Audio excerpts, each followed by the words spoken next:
Hello and welcome to my channel. Today we are going to be making a DIY St. Patrick's Day garland. This video is specifically showing the blanket stitching on the Shamrocks. The full project details are available at hootcheck.com and I will link a bunch of stuff in the description box below. Thanks for watching. I hope you will like and subscribe. Okay, so today's video is going to be fairly short. I'm just going to show you how to do that blanket stitch. I just wanted to say you could probably watch 100 other videos that would be better than this one. This was my first go at it on this project, and I'm definitely not highly skilled in this. So what you're going to do is you're going to cut your embroidery thread, and I found that I could not get a piece long enough to go all the way around, or it just kept knotting. Also, the thread at like Walmart and Michael's, it had like a little bit of a sheen to it.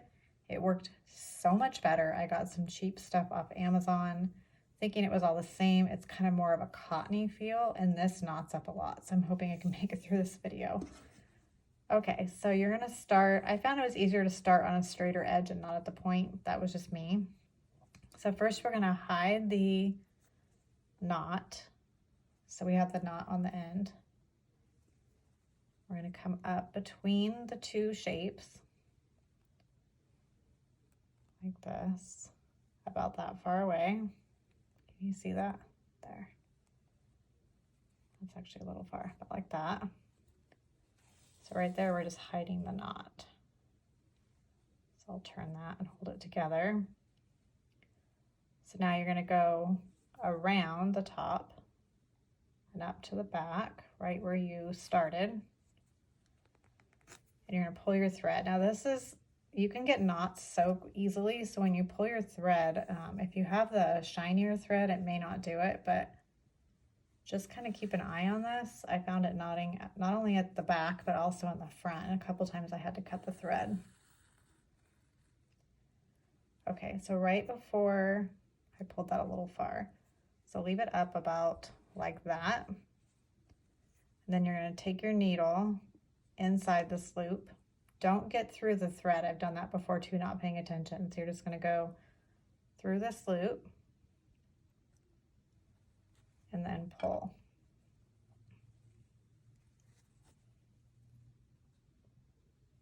Okay, so that's your first little stitch. So now again, you're always going to go from the back. So just go over a little, however wide you want your stitch, and pull up, wash that thread, and then again right before you get all the way down to the bottom, go through again and pull. Now you don't want to pull this too tight because you'll have something that looks like that, so you're going to leave this stitch just a little bit loose, just so it kind of curves nicely around the edge. So because this shape has so many turns, I definitely had trouble. Don't look too closely. You're going to see that I'm not a professional, but I did find when I did the next stitch to try to look at the shape straight on. Don't work at it this direction. I found that so much easier. So now I'm going to come back up. And again, through that loop.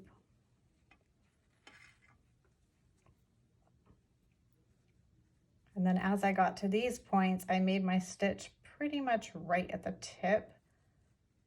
It's not going to be quite evenly spaced, but I had trouble going around here.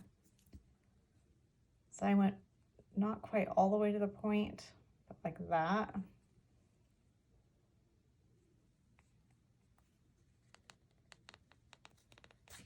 I have a very fat needle. I couldn't find my other embroidery needle, so.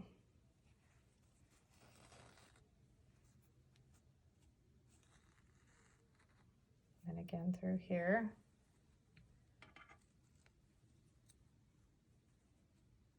Like that. So I'm not exactly sure the process going here, but I ended up just going to the point kind of next to that one.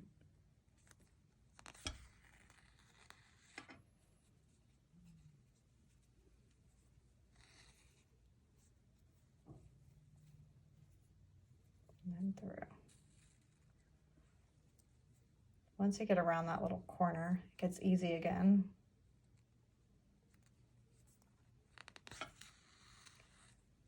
You don't have to watch this whole thing, but I was just going to show you what happens when you run out of thread. So if you want to fast forward, you can, or you can, you might even want to watch some different videos, but.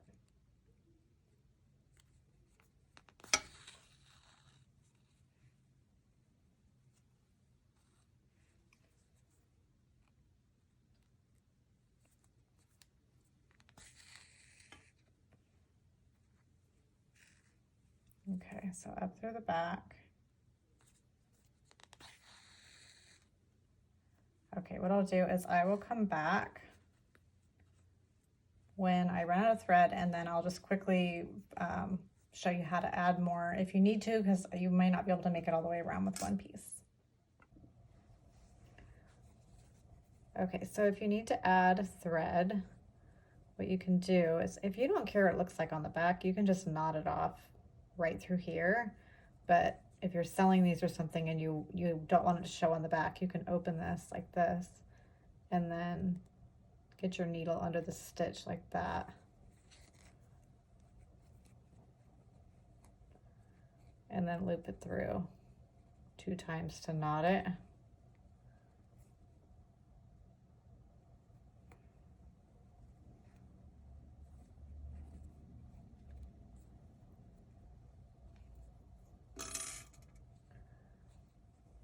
There. And then you can just leave this a little on the long side and just tuck it in like that. And then to start again, I found it easiest to go over the top of this stitch again. So I'm going to hide this in the middle.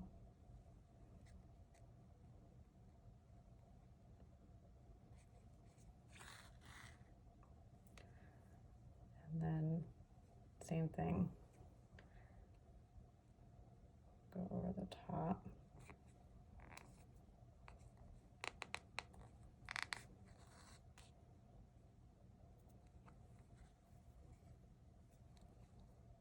And then you can just continue.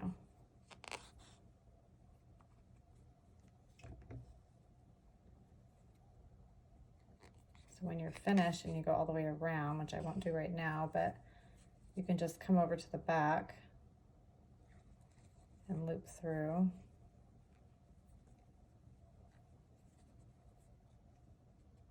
Sorry, I'm trying, it's a little bit long. So you can loop through a couple times.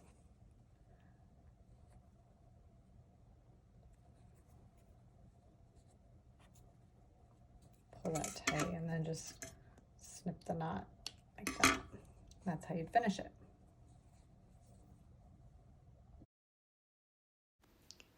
Thanks again for watching. If you need the Shamrock PDF file or the SVG file for your Cricut, that is available on the blog. Don't forget to check hootshack.com. It's in the DIY St. Patrick's Day.